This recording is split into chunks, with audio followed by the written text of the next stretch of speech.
Thank you very much. All right, edition is trimmed. Leaving it up to the general. All right. Listen, you're a Hubbard guy. You work for Hubbard. Thanks. She's got a right to make up her own mind, isn't she? Oh, yeah, I'm really a shy retiring type. I'm A-okay. Tell her what you do, Hubbard. How about stop?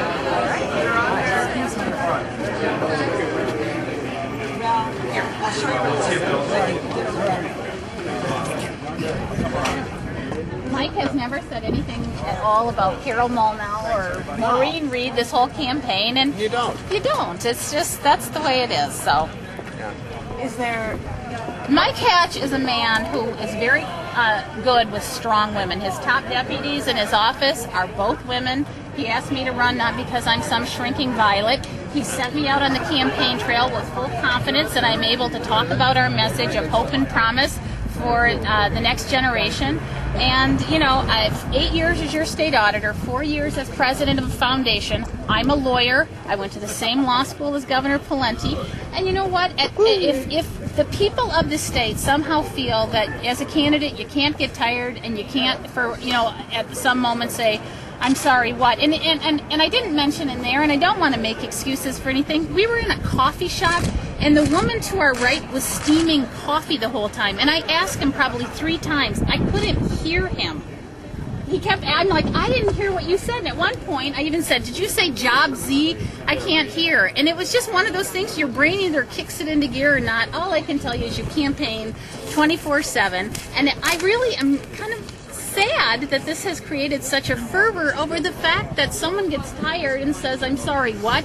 I answered 1 million questions that day. I've been on the campaign trail for 6 months, and here we are. I mean, at the end, I understand that Governor Pawlenty feels that he's down in the polls and he's trying to make hay out of this comment, but I have confidence that the people of the state of Minnesota understand what happened here. And if they don't, I'm sorry. All you can do is say you're sorry. It's not that I did anything wrong. I just apologize if for some reason You got a right to get tired. he got a right to be tired. Know what E-85 is. He does. She does Is it know true it. you don't? No, I do know what E-85 is. Like I said, for 8 years I serve as a state auditor. And look, as an elected official, if you come out there and say you're an expert on every topic under the sun, you're not telling the truth to people. But I do know that Mike has had such a strong record of supporting renewable energy sources, of ethanol. I wasn't with him at Farm Fest this year, but I ran for governor in my own right 4 years ago. Ethanol, we have to also acknowledge, has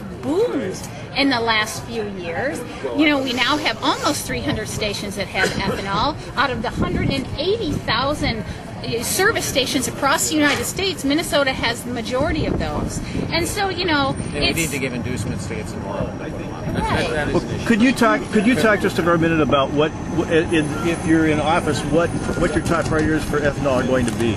Well, I'll let Mike talk about that. He's running for governor. Why don't you talk about it, because you said that you know the issues. Could you talk about it, please? Go ahead. Let me do this. On ethanol, the biggest initiative is going to be we'd like to see it go to biomass such as switchgrass. That would be wonderful. You get about 3 times more of the capacity. With regard to ethanol, the biggest issue is water, and the biggest issue is expedition with regard to the siting process. The siting process is long and drawn out and can get to be a problem. Those are probably the 2 biggest issues facing it. Economically, it's now very viable. That's the difference between now and 10 years ago. 10 years ago, it was not economically viable. Today, it is. Have you ever used E-85? Judy, have you ever used E-85? I have not used E-85. I don't have a car that will accommodate it, but I know as the car manufacturers are making more and more cars available that have it. I mean, hopefully that'll be something that we do in the family future. Right now, I'm going to be a public official, hopefully again. I probably can't afford to buy a new car, but you know, God willing. So, but I appreciate everyone being here, and I hope you come with us to the rest of our stuff. We're meeting with additional people. Okay.